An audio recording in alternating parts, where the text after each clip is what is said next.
Subscribe now and press the bell icon. Never miss an update. हूं कमर सीमा और दोस्तों on a surprise move और on a surprise note Pakistan ने basically Bharat को ये कहा है कि हम आपको वर्चुअली बुलाना चाहते हैं सार्क कॉन्फ्रेंस के हवाले से। बहुत सारे लोगों को दोस्तों को जिनको नहीं पता सार्क का, obviously this is south Asian association for regional cooperation. और माजी में जब मैं यूनिवर्सिटी का स्टूडेंट हुआ करता था तो वो कभी भी हूँ, लेकिन ये है कि उस वक़्त हम बहुत ज़्यादा लिटरेचर पढ़ा करते थे जब रीजनल ऑर्गेनाइज़ेशंस के हवाले से हमारा एक यूनिवर्सिटी में इंटरनेशनल रिलेशंस में हम एक कोर्स पढ़ा करते थे, रीजनल ऑर्गेनाइज़ेशन। तो सार्क को बड़े मद्दोशत से पढ़ाया जाता था। बड़ा अच्छा अदारा है, बड़ा रीजनल कोऑपरेशन, एक इंटर गवर्नमेंटल ऑर्गेनाइज़ेशन है और बड़ी इम्पोर्टेंट है जिसमें अफ़गानिस्तान, बांग्लादेश, भूटान, इंडिया, मालदीव्स, नेपाल, पाकिस्तान और श्रीलंका इसमें शामिल हैं। और सार्क जो है that makes basically 21% of the world's population and about जिसे आप कह लो कि 3% of world's area जो है वो सार्क में आता है।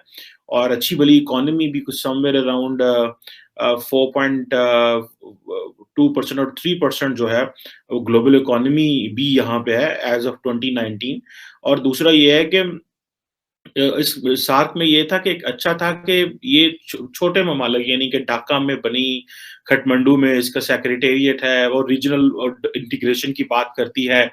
तो ये एक बड़ी इंपॉर्टेंट चीज थी और इंटरनेशनली भी इसको बड़ा अच्छे रिकॉग्नाइज किया जाता था। ये उस वक्त कोल्ड वॉर के जमाने में, हालांकि उस वक्त तो कोल्ड वॉर खत्म हो चुकी थी, लेकिन अमेरिकन बड़े सियाने थे। वो चाहते थे कि जितने भी डेमोक्रेटिक कंट्रीज हैं वो छोटी छोटी अपनी बनाए, रीजनल ऑर्गेनाइजेशंस बनाएं और उसमें सब डेमोक्रेटिक कंट्रीज आए। लेकिन क्वेश्चन जो अभी जारी बात है, जो इम्पोर्टेंट क्वेश्चन है वो मेरे लिए इम्पोर्टेंट है कि शाह महमूद कुरैशी साहब जो हैं वो क्यों बुलाना चाहते हैं इंडिया को। खुद तो इंडिया चाहते नहीं है लेकिन उनको बुलाना चाहते हैं। ये सुनिएगा और फिर इस पर बात करते हैं। सार्क के बारे में मैं इतना कहना काफ़ी समझता हूं कि ये एक इम्पोर्टेंट फोरम है।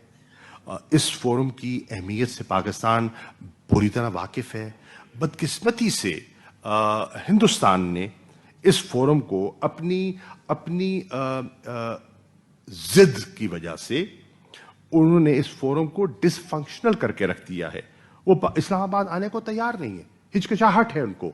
और पाकिस्तान बार बार कह रहा है, और अभी सेक्रेटरी जनरल सार्क के होके गए हैं इस्लामाबाद और मुझसे मुलाकात हुई और मैंने उनको कहा कि देखिए, हमारी नज़र में सार्क एक इम्पॉर्टेंट फोरम है रीजनल कोऑपरेशन के लिए, रीजनल इकोनॉमिक एक्टिविटी के लिए, रीजनल ट्रेड के लिए। और हिंदुस्तान की हट धर्मी की वजह से ये फोरम सफर कर रहा है।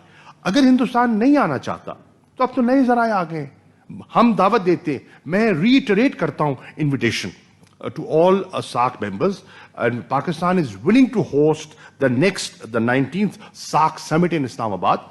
अगर हिंदुस्तान नहीं आना चाहता तो वो वर्चुअली शामिल हो जाए। अगर उनको यहां फिजिकली आने में दिक्कत है तो वर्चुअली शामिल हो जाए, लेकिन बाकियों को तो ना रोके, बाकियों को तो आने दे और इस फोरम को बेमानी और बेवकत न करे। देखिए, एक चीज तो इसमें यह है कि शाह महमूद कुरैशी साहब जो हैं उन्होंने इस चीज को माना है कि इस फोरम को अब ये समझ लें कि इस फोरम को उन्होंने कहा है कि इंडिया ने कंट्रोल कर रहा है। सार्क बेसिकली इंडिया के कंट्रोल में एक फोरम है, ये हमारे कंट्रोल में नहीं है। This is what has accepted. मिसाल के तौर पे वो कह रहे हैं कि इंडिया ने सबको रोका हुआ है, हमने तो नहीं रोका हुआ, इंडिया ने रोका हुआ है। इट मींस कि सार्क के ऊपर हमारा कोई कंट्रोल नहीं है। जो पाकिस्तान की जो रीजनल फॉरेन पॉलिसी है, जो पाकिस्तान के जो रीजनल ममालिक के साथ ताल्लुकात हैं, वो इस वक्त इस काबिल नहीं है कि दे विल लिसन अस। ठीक है, अफगानिस्तान इस वक्त उसको रिकग्नाइज नहीं करता, बांग्लादेश के साथ हमारे ताल्लुकात अच्छे नहीं है, भूटान आपको पता है फॉर लॉन्ग उसकी जो फॉरेन पॉलिसी को इंडिया चलाता रहा, मालदीव्स, नेपाल और श्रीलंका तो सोचें भी ना कि वो पाकिस्तान के लिए वो इंडिया को नाराज करेंगे। मालदीव चलो ठीक है, एक आइलैंड नेशन है, श्रीलंका आइलैंड नेशन है, लेकिन वो financially they very much dependent on them. Recently Bangladesh ने श्रीलंका को बेल आउट किया इन सम ऑफ फाइनेंशियल इंसेंटिव उनको देके। और सो हाउ कम बांग्लादेश या बाकी ममालिक जो हैं वो हमारी सुनेंगे। तो इसमें तो शाह महमूद कुरैशी ने एक बड़ी खुल्ली बात बता दी कि पायन साढ़े दिन रहना है हमारे, we do not have a control on this our countries, this is one thing. और अगर आपको याद हो कि ये एक एक अच्छा फोरम तो इस सेंस में था ही था कि इस पे तमाम ममालिक जो थे वो इकट्ठे थे कि हम काम करेंगे, लेकिन ऑब्वियसली जो 19 सार्क समिट जो होनी थी पाकिस्तान में, उसमें इंडिया ने बांग्लादेश, भूटान और अफगानिस्तान, आप बेसिकली देखें इन सारे ममालिक में उस वक्त अशरफ गनी की गवर्नमेंट थी और वो साथ मिल गए। बांग्लादेश ने जाहिर बात है साथ नहीं देना था, भूटान ने भी साथ हमारा ना दिया क्योंकि वो तो वैसे ही एक और तरह की टेरिटरी है। बट एनी हाउ उन्होंने जवाब जो ढूंढा था, जो रीजन जो ढूंढी थी वो ये थी कि जो उड़ी में जो अटैक हुआ है आर्मी कैंप के ऊपर, उसके ऊपर हम नहीं आ रहे। अच्छा, अब इसके बाद यह है कि इसके बाद इंडिया ने पाकिस्तान को बुलाया, ठीक है जी, अब पाकिस्तान नहीं जाता। अच्छा, अगर मैं इसमें थोड़ी सी, अगर मैं अपनी एक इंडिपेंडेंट पोजीशन देना चाहूँ, मैं इस चीज का बहुत हामी हूँ कि पाकिस्तान और भारत के टॉक्स होने चाहिए, इंगेजमेंट होनी चाहिए, और फॉरेन मिनिस्टर शाह महमूद कुरैशी ने बड़ा अच्छा कदम लिया। देखिए, जब भी whenever you move for peace, that is good, वो कोई भी करे, वो शाह महमूद कुरैशी करे या जयशंकर करें, कोई भी करेगा वो we must appreciate it, कभी भी इसको इसमें नहीं वो लेके जाना चाहिए। लेकिन अगर आप if you go back to India and you just see it from the mind of Narendra Modi, from the mind of Amit Shah, from the mind of Rajnath Singh और जो अजीत डोवल साहब है, अगर आप उनके दिमाग को पढ़ें तो it is not going to happen, वो they are not going to do it. And the things they have done and the way they have charge the people, जिस तरह उन्होंने लोगों को चार्ज किया हुआ है, आप समझते हैं वो बात करेंगे, ठीक है। इतना जो बड़ा नैरेटिव पाकिस्तान ने, इतना बड़ा नैरेटिव अफगानिस्तान इंडिया के ऊपर बनाया कि जी आप अफगानिस्तान में जो है वो you are not a peace maker, you are a spoiler, और हम यहाँ पे कहते रहे जी एनडीएस और रॉ का नेक्सस है। अब मुझे ये बताएं कि इंडिया ने जितना पाकिस्तान के ऊपर माहौल गर्म किया हुआ है जी, पाकिस्तान इज द वन जो क्रॉस बॉर्डर टेररिज्म कराता है, पाकिस्तान इज द वन जो उरी पे कराता है, हमें तो ये करना पड़ता है। तो क्या इस सिचुएशन में अगर आज वो वापस आ जाता है इंडिया ऑन दिस टेबल, ठीक है, तो ये उनकी अपनी फॉरेन पॉलिसी किधर जाएगी, उनका अपना जो कैलकुलेशंस है वो किधर जाएंगे। सो मुझे नहीं लगता कि ये जो इस तरह की जो चीज है वो होने वाली है। अब 2016 से लेके, ठीक है जी, अब आप देख लें 6 साल हो गए, आप 7 साल कर लें, बल्कि 7वां साल खत्म, 8वां साल में हम पहुंच गए, and SAARC is completely isolated. और वो श्रीलंका जिसके लिए हम जहां से गए, $50 मिलियन की क्रेडिट लाइन और सारा कुछ, बट एनी हाउ जो भी ममालिक एक दूसरे के साथ करें फिर भी करना ही पड़ता है, ताल्लुक बनाने ही पड़ते हैं, वो करना ही पड़ता है, ठीक है। और जब नरेंद्र मोदी ने सार्क का इजलास बुलाया, मेरा ख्याल है उसके ऊपर इसको I think you can call it a crisis summit जो हुई थी, उसमें जो इजलास बुलाया था तो उसमें उन्होंने पाकिस्तान को भी बुलाया था, लेकिन पाकिस्तान से मेरा ख्याल है हमारे प्राइम मिनिस्टर तो नहीं गए थे, एक लो लेवल से जो थे SAPM, special assistant to prime minister उस वक्त हेल्थ के, जो वो गए थे, so just to give a cold shoulder, लेकिन हम फोरम छोड़ना भी नहीं चाहते थे। सो पॉइंट ये है कि इंडिया को इस वक्त क्या इंसेंटिव है पाकिस्तान से बात करने का, इंडिया को कोई इंसेंटिव नहीं है। Obviously we should talk with India, we should move on, लेकिन for some time we should hold, हमें थोड़े वक्त के लिए होल्ड ऑन कर जाना चाहिए and let India see what they do. जो नरेंद्र मोदी साहब ने एक जो ख्वाब बनाया हुआ है अंदर कि हमने पाकिस्तान से बात नहीं करती, इसको भी थोड़ा, इसका भी वेट करें, लेट्स सी कि इसका क्या फाइनल कंक्लूजन क्या निकलता है। अगर नहीं बात होती तो ठीक है, अगर अब और 5 साल बात नहीं होती तो क्या होगा, इसको भी करके देख लेना। बिकॉज पाकिस्तान, इमरान खान साहब को तो ऑफ हैंड पकड़े गए थे, वो किस तरह, क्योंकि इमरान खान साहब जब पावर में आए 2018 में, उन्होंने कहा बस ये नरेंद्र मोदी के इलेक्शन हो रहे हैं, वो इलेक्शन हो रहे हैं तो मैंने उससे बात करनी है, कश्मीर का मसला मैंने हल कर लेना। उन्होंने कहा मैं चुटकी का काम है सारा, मेरे से गाली कोई, ठीक है जनाब। और जैसे ही 2018 में इमरान खान साहब पावर आए, नरेंद्र मोदी साहब ने हाई सज्जी के मारी खब्बी, उन्होंने सर्जिकल स्ट्राइक कर दी, ठीक है, और पाकिस्तान ने कहा जी के पे लोड गिराया एंड सो, और फिर वहां से मामलात बिगड़े, और फिर अभी इमरान खान साहब कहते हैं कि नहीं 1 लाख कश्मीरी इन्होंने शहीद किए हैं, अब तो नहीं हम इनसे बात करेंगे।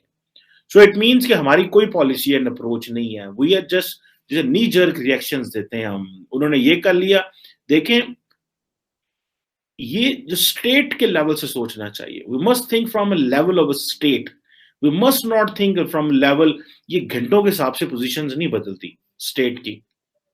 ये इमरान खान साहब को एंड पाकिस्तान की सरकार को सोचना चाहिए कि आज अगर हमने इंडिया के साथ अगर हमारा ये मामलात फिट नहीं है तो भाई ठीक है, नो प्रॉब्लम, हम नहीं करते, लेकिन इसको लॉन्ग टर्म रहने दें, इसको थोड़ा थोड़ा होल्ड ऑन करें। बात जरूर करनी चाहिए भारत से, लेकिन पहले नीचे से शुरू कर लें, क्योंकि ये पाकिस्तान और इंडिया का जो ट्रस्ट लेवल है ये ठीक नहीं होने वाला, क्योंकि इसके पीछे पॉलिटिकल मोटिव्स हैं, ठीक है जी, और एंड पॉलिटिकल मोटिव्स हैं, और बात जब भी शुरू होनी है वो भारत की तरफ से शुरू होनी है, क्योंकि मैंने पाकिस्तान के अंदर जो मेरी थोड़ी बहुत अंडरस्टैंडिंग है वो देखा है कि there is no serious actor which really wants to disturb Pakistan India relations now. I'm talking of 2022 की बात कर रहा हूँ, ठीक है जी। किसी दाएं बाजू की मजहबी तंजीमें जो थी उनका कोई कंट्रोल नहीं है, आर्मी बात करना चाहती है, हुकूमत जो बड़ी दो जमातें थी, पीपल्स पार्टी पीएमएलएन बात करना चाह रही, इमरान खान साहब बात करना चाह रहे थे, लेकिन उनको तो मोदी साहब ने पकड़ लिया और मोदी साहब ने मुश्किल में डाल दिया।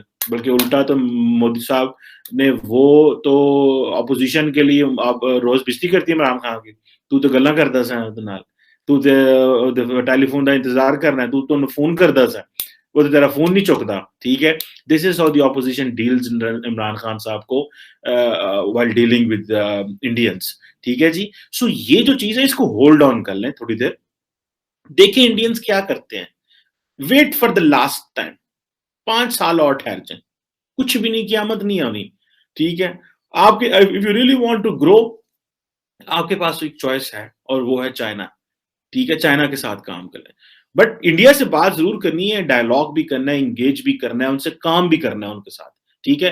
वो हमें एक, जैसे अक्सर मैं एक वर्ड बोलता हूँ, ग्रेविटी मॉडल ऑफ ट्रेड, यानी कि आप ट्रेड वहां करते हैं जहां पे आपको उसकी कॉस्ट जो है वो जो ट्रैवलिंग कॉस्ट कम पड़े, मार्केट जो नजदीक तरीन मार्केट्स होती हैं, इंडिया नजदीक तरीन मार्केट है, वहां पे आईटी का बहुत बड़ा इंफ्रास्ट्रक्चर है, हमारी यूथ को वहां जॉब्स मिल सकती हैं, बॉलीवुड बड़ी जबरदस्त चीज है।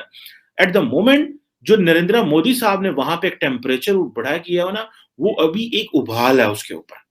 सो the more we offer them talks, the more we ask them for talks, वो कहेंगे नहीं रहन दे, वाली नहीं गाल करनी है ना। So give them a hold, take a breath, wait for some other opportunities, go into Indo-Pacific, in Asia Pacific, go into Malaysia, Indonesia, और बांग्लादेश से बात कर लें और ममालिक के पास चले जाएं, get into this African world. Pakistan ने इमर्जिंग अफ्रीका या I think engaging Africa policy introduce कराई हुई है, सही है। तो इन चीजों पे चले जाएं rather wasting time, because India के साथ जो बात करनी है वो बार बार, आपको पता है, वो हमारे यहाँ से तो जो बात होनी है उसमें सारी पॉलिटिकल क्लास तो नहीं है। आपको पता है इमरान खान साहब कह चुके हैं, the military is a serious stakeholder with the talks with India because of Kashmir, because of nuclear, because of so many things and because of that historical memory which the military has, ठीक है। वो हमारी जो political class है, they do not have that kind of memory, और they just want to do it from a perspective that they are empowered by people for the talks, which is absolutely right, they have an absolute power, उनको बात जरूर करनी चाहिए, लेकिन जो military की institutional memory है उससे भी फायदा उठाना चाहिए और उसको भी उसके साथ काम करना चाहिए, और अकेले ही जाके मोदी साहब से जफी नहीं डालनी चाहिए या किसी और से नहीं डालनी चाहिए, अक्रॉस द बोर्ड स्टेट से जो है वो हमें वो कर लेना चाहिए। अभी तो ट्रेड शेड भी बंद है, कारोबार भी बंद है, वो हमारी तो ठुस उस दिन हो गई थी जिस दिन हमने रेबीज की मेडिसिन वगैरह दोबारा मंगवानी शुरू कर दी थी। हम तो डिपेंडेंट है इंडिया के ऊपर, एंड क्यों ना डिपेंडेंट हो, आपको अपने रीजनल ममालिक के ऊपर, हमसायों के ऊपर डिपेंडेंट होना चाहिए, कोई बुरी बात नहीं है। This is the age of the interconnectivity, ये इंटरडिपेंडेंस की एज है जी, इसमें there is no harm to be dependent on someone, ठीक है। one must try to be self sufficient, लेकिन one just can't do it sole handedly, नहीं किया जा सकता। सो ये चीज जो है नरेंद्र मोदी साहब ने जो किया है, उनको वेट कराएं, उनको कोई ऑफर ना भेजें, उनसे कहें कोई मसला नहीं है, आप भी अपना देखें, हम भी देखते हैं, हम भी चीजें बेहतर करने की कोशिश करते हैं, आप भी चीजें बेहतर करने की कोशिश करें, पहले घर से माहौल बनाएं, क्योंकि होगा क्या, जैसे ही कोई बात शुरू होगी, आपको पता है जो 2013-3 का सीजफायर एग्रीमेंट हुआ था, उसमें क्या हुआ, उसमें उन्होंने बड़ी खामोशी से हुआ, एकदम पता चला जी वो एग्रीमेंट होगा, क्यों, बिकॉज वो जो माहौल बना दिया मीडिया और अवाम के दरमियान, और वो जो नफरत और वो सारा, तो वो बड़ा मुश्किल हो जाता है बात करना। और फिर मीडिया सवाल करता रहता है, फिर दसो की होया, फिर इंडिया क्या कहता है, फलाना क्या कहता है, टमकाना क्या कहता है। सो ये जो चीज है, ये एक है देखने वाली। तो थोड़ा सा वेट कर लें, इनको वेट करें, let them do what they are doing, और इनसे जो है वो बात करें, लेकिन 5-1 साल ठहर जाए, कोई बात नहीं। And I have spoken to someone in a very serious, on a high level person. उन्होंने कहा जी, there is no appetite to talk on either side, and this is the reality, कि कहीं पे भी कोई एपेटाइट नहीं है, ना उधर एपेटाइट है ना इधर एपेटाइट है। So let's not give even हवाई फायर ना मारे कि जनाब असा बुलाना चाहते हैं, सार्क इज अ डिसफंक्शनल, इसको इसी तरह रहने दें, ठीक है। आपको वक्त के साथ साथ जब ये बिल्कुल डिसफंक्शनल हो जाएगी, खत्म होगी ना, जब लोगों को इसका एहसास होगा ना, तो तब शायद इसकी वैल्यू होगी। अभी इसकी कोई वैल्यू शैल्यू नहीं, ना इसके अंदर